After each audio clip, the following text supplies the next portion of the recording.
Some of you know that we got a last-minute deal on a trip to Athens, and that's where we spent Thanksgiving as a family, which was kind of unexpected until about 5 or 6 weeks beforehand. And normally I spend like months, maybe even a year or more planning a trip, so it was kind of a nice surprise, and just sort of happened so fast. That first day that we arrived, we went to check into the hotel, which was made much easier by our luggage not being with us. It's so much easier to check in and settle into a hotel room when you have nothing with you but your backpack. Piece of cake, right? It did get there the next morning.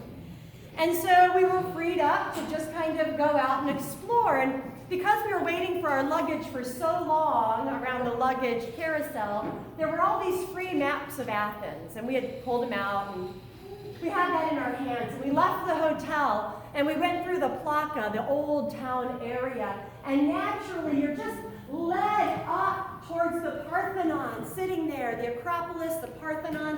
Where else do you walk? You know, your first afternoon in Athens.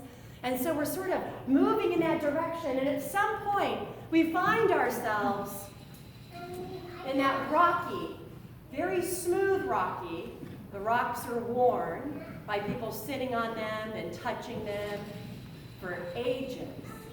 These smooth, round, stubby rocks, not as tall as the Acropolis, but just to the side of it, the Areopagus, Mars Hill. We found ourselves there at about sunset, and I could hardly talk, because this is the place where the Apostle Paul preached a sermon that we have for us in the Acts of the Apostles. And I think one of my children asked me if I was going to preach a sermon, and I couldn't even talk, so they were in luck. There was no sermon to be preached by Mom. But to be in a place where the Apostle Paul himself had walked and stood and sat, just remembering it fills me with gratitude. To have my life journey somehow intersect with the Apostle Paul's life journey in that place. Later, at the end of our trip, on Black Friday, in fact, I don't know where you were for Black Friday, but I was in the marketplace, the ancient marketplace, the Agora in Athens, and we were walking around listening to our Rick Steves, guided tour through the Agora, learning about philosophers in that place. And again, I was reminded of Paul, spending time in that same marketplace, like the philosophers of the day, inviting people into living a better life. He was preaching Jesus Christ as the way, the philosophy, the lifestyle that would improve their lives. Now, a good 350 years before the Apostle Paul, there were other philosophers moving through that space. One that I want to tell you about called Diogenes of Sinope. A cynic. I'm not going to tell you all about him because he's rude and crude. But the part that is fit for this sermon, the only part that is fit for this sermon, is that he took kind of a vow of poverty, and he lived with nothing. He would sleep in some big vessel in the marketplace, like a wine cask. And he would take a candle, and he would go out to people in the marketplace. He was seeking to find one honest man. We might translate that as one real human. One human being that's being authentic, that's not wearing a lot of masks and pretending, right? And people loved him. They took care of him. They fed him with food. He just lived in the marketplace. In fact, he had a bowl at one point, the story goes. He had a bowl that he would use for the food that people would give him, or the water he would take to drink. And then he saw a very poor child who was drinking water with his hands, and he broke his bowl. Even that was a luxury, right? I mean, this guy was strange, severe, extreme, strange for sure. People flocked to him, listened to him. Even Alexander the Great is said to have revered him. And part of that might be because we are always, like the ancient people, looking for somebody to hold a mirror up for us to do that deep reflective work. Are we living authentically? Is this the way towards meaning? Is what I'm doing of value? Am I living with virtue? How am I doing? He reminded me, as I heard about him that day, Black Friday, he reminded me of John the Baptist. Another strange person who lived in clothing that was strange, in a way and in a place that was strange, eating locusts, which is still and was then strange, and yet people flocked to him. They flocked to him in the wilderness, which was hard. They had to pack up for the day, bring some food, walk by foot all the way out to John the Baptist. And they did that willingly because they wanted John the Baptist to hold the mirror up to them and say, how are you doing? Are you where you want to be? And if not, repent, people. Turn it around. Turn it towards God. Because John the Baptist was raised in the Jewish tradition. He had a different mirror, or a similar mirror, a different language for that mirror. And that mirror is, are you living a righteous life? Are you living according to God's will? And so that's the mirror he held up to people. And evidently they really wanted to hear it because they came out in droves.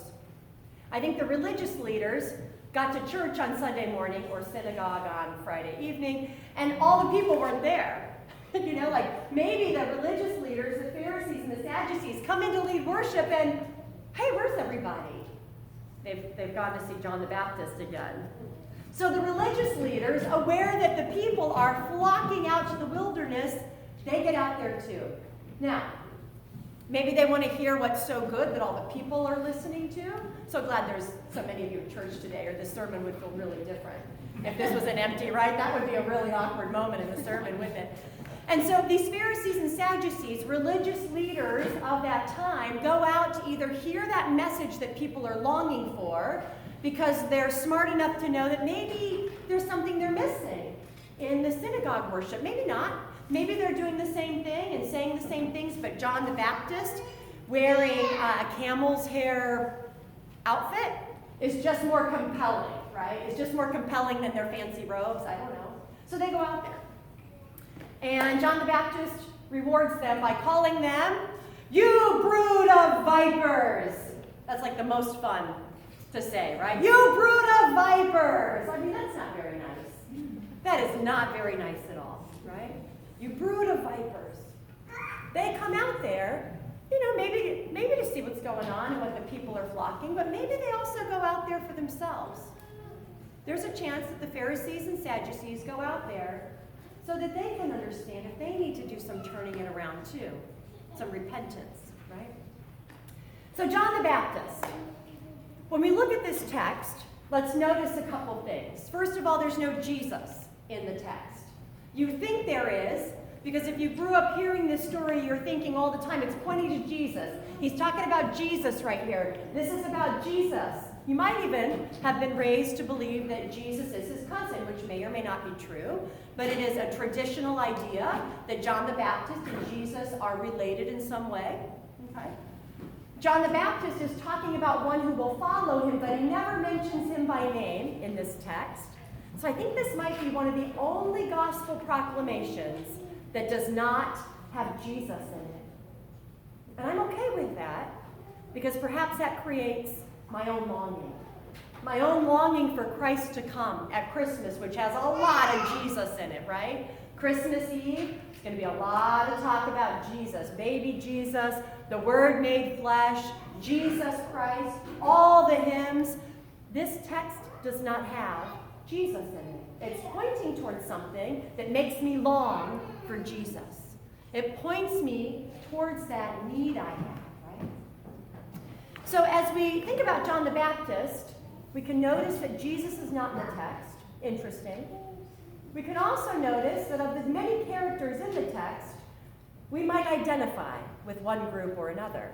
Perhaps you identify this morning with those people who go out to the Jordan, the average folk who just really want to live better and understand if they're living authentically, and so they go out seeking that kind of meaning.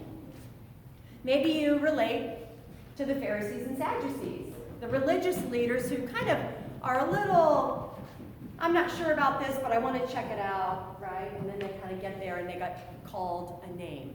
And then they're probably feeling a little annoyed, maybe even betrayed. Who knows how they're feeling?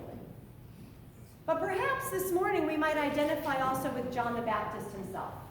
I don't know about you, but that's the last place I go. I don't live like that. I'm not like John the Baptist. I have a nice house. I wear regular clothes. I don't eat locusts, so we don't have a lot in common. And yet there's this part of our tradition that calls us to be John the Baptist, especially this time of year. Each one of us is called to stand out on the edges of people's experience and invite them to prepare a way for Christ.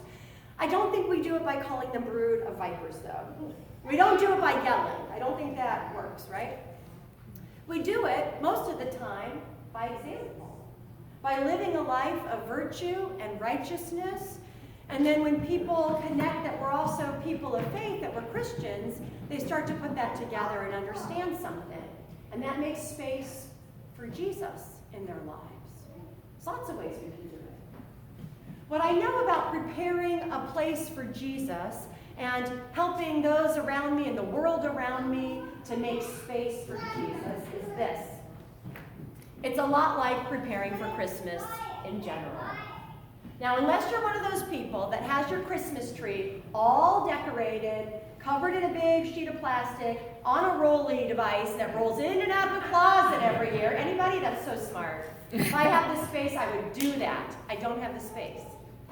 So if you're like me, making your house beautiful for Christmas, making your guest room ready for company, making your dining room fit for a beautiful meal that might have more people than your usual evening meal, it means going through a really messy phase in the house. It means your closets all sort of like spill out into the other rooms. You've got wrapping paper everywhere. You've got wreaths and you've got bows. You've got ribbons. It sounds like Friday night here getting ready for the St. Nick. Am I right? Oh my gosh. Trees, and disassembled Christmas trees, parts all in with the wrong tree. All that excitement of getting everything together. It's a mess, isn't it? Anybody else? You're constantly vacuuming the pine needles.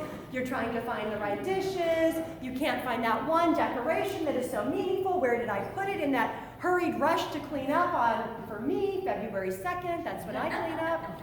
I give myself lots of time, folks, to get it up and then to take it all down again on the feast of the presentation. But it's a mess, isn't it, getting ready? When you go to do Christmas cards or to wrap gifts or mail packages, your dining room gets taken over. It's a mess. And that's exactly where we're supposed to be right now. In the season of Advent, look around at the mess and just appreciate it. Appreciate the mess as a symbol, a sign that you are actively preparing for Christmas. And then let the internal mess, the mess that is in your soul, let that mess be okay too. Whatever you're doing to reflect on your own spiritual readiness for Christ to come into your life, it might feel messy, chaotic, confusing, and you just want to shove it back into a closet again as fast as you can. But don't. Let the season of Advent be a time for you to be in that space and let that stuff out so that you can take care of the things you need to take care of. And be ready. Be ready for the beauty of Christmas Eve, the beauty of Christ arriving in your life yet again.